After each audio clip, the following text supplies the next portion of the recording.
Christmas greetings. I'm Rick Beck, retired pastor, spiritual director, storyteller.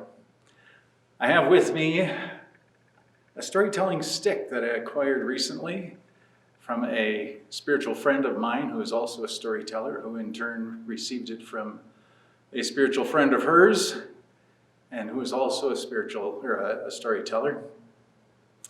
And it represents that ancestry, the wisdom, the insights of storytelling. The story I'd like to tell is the very first story that I wrote back in 1986 during seminary when my wife Wendy and I were just completing our training to be pastors. I wrote this story while we were student pastors at College Hill Moravian Church, and that's where I shared this particular story. It goes something like this. It was nearly Christmas when a gathering of family and friends from a local congregation got together to go Christmas caroling to shut-ins of the congregation. They did this every year. They would go and they'd make a list of the people that couldn't get out of their homes and whose traditions had kind of faded away with the years and with health. And they would bring some Christmas cheer. Every year they would do this, and people would anticipate their coming. One in particular, a person that they really looked forward to seeing, and they would always save her for last. She was one of those really wise matriarch-type people of a congregation. She lived alone, but she was never lonely. You could always find her someplace in town, talking to someone at any given time about something. Who knows? She was that kind of person that would talk to anybody, whether she knew them or not. Kids would come. They'd come with excitement and with a little bit of anticipation, concern, because you never knew what she was going to say. She could be a little intense at times, but there was something about her that just drew her to you.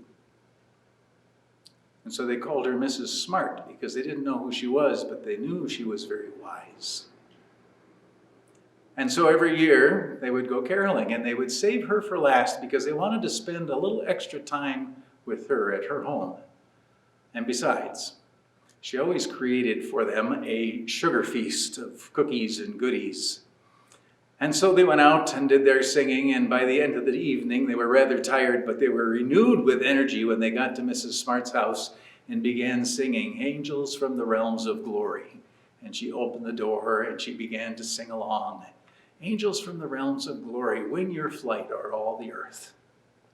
Shepherds in the field abiding, sages, stop your contemplation. Saints before the altar bending, they sang like they'd never sung before.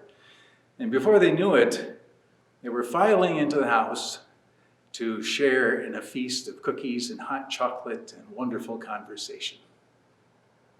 Well, the conversation grew. People all over the house were talking in little clusters of different conversations, and Mrs. Smart was bopping from one to the next to enjoy some of the conversation and be a part of it, filling up the cookie plates and filling up hot chocolate cups. And then as it happens, there was a pause where everybody seemed to stop talking at the same time. It wasn't planned. It just seems to happen that way. Except for one young boy who was barely old enough to call himself a teenager, who didn't seem to get the memo, and his voice came booming across the quietness of the house. What do shepherds, sages, and saints have to do with Christmas anyway, he said. And with that, Mrs. Smart's eyes snapped in his direction, and everyone followed suit. If he could have just taken those words and sucked them back into his mouth, he would have loved to do that, but it was too late. He was in the hot seat, and the intensity of Mrs. Smart grew. That's a wonderful question, she said. What do shepherds, sages, and saints have to do with Christmas? Everyone listened intently. No one jumped in to save him. They'd all been in the hot seat with Mrs. Smart before, and it was his turn. Maybe it was just a rite of passage. What do shepherds have to do with Christmas? Tell me about shepherds, she said. Well, they take care of sheep. Yes, they do. They take care of sheep, simple people, not wealthy at all, kind of low on the social scale, but they're simple and yet very important.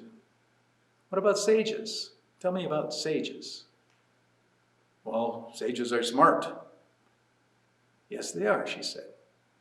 Very well trained, studying a variety of topics. These sages were astronomers. What about saints? Well, they're holy people. Well, they are holy people, she said, but no holier than you or I. They just made a commitment to be intentional about their relationship with God.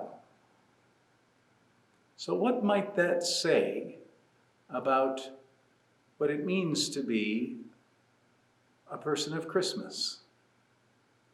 Well, it was quiet. He didn't say anything. No one else jumped in to say anything. And so she continued. She began telling them a story about the Apostle Peter when he was visiting a friend and up on the friend's roof praying. And while he was praying, he saw a vision. Something like a sheet being lowered from heaven by its four corners. And in that sheet, there were different forms of food that by Jewish law was considered to be unclean. And a voice came from heaven saying, "Peter, take it and eat." And Peter said, "By no means, I'm not going to eat unclean food." And the voice said, "Don't consider unclean that which what I have made clean." And that vision came 3 times. At the end of the vision, Peter was spending time pondering, trying to figure out, what does this mean? And while he was doing that, 3 Gentiles came wanting to see him. Gentiles fall into that same category according to Jewish law at that time. They were considered to be unclean. No Jew who was self-respecting would really associate with Gentiles because it would render them unclean and jeopardize their ability to worship in the temple. And yet God told him to follow them, to go to them. And in that, Peter discovered that there was something about God that saw life differently. In God's eyes, no one is clean or unclean. They're just part of God. So what does that tell us about what it means to be a Christian? What does that tell us about Christmas? What does that tell us about the people that Jesus came into the world to save? Well, the boy said, "You're going to love them." "Yes," she said. "That's a good, safe Sunday school answer. But who do you love? Which people? What about that kid at school that has special needs that everyone seems to pick on? Can you love that person? Can you give yourself to that person? Or that teacher you really hate? Can you find a way to love them? Or those kids that seem to act as though they're better than anybody else? Or the ones who aren't popular at all? Can you love them?" And then she scanned the crowd.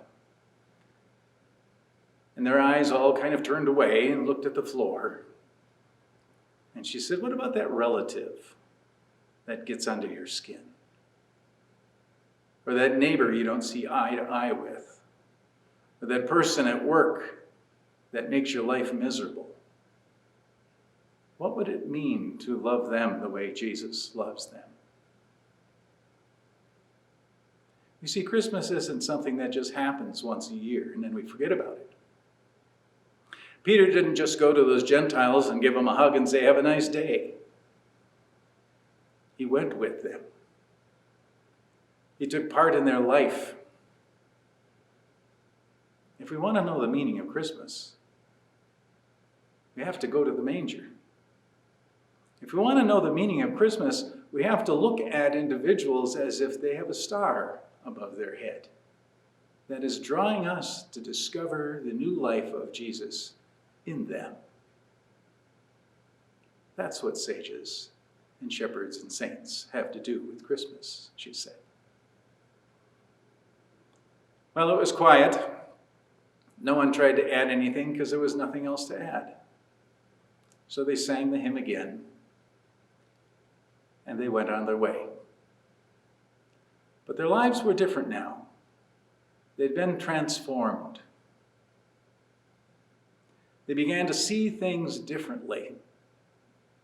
Saw each other, the people on the street that they met. They looked at them with excitement because they were beginning to see the star above their heads. Merry Christmas.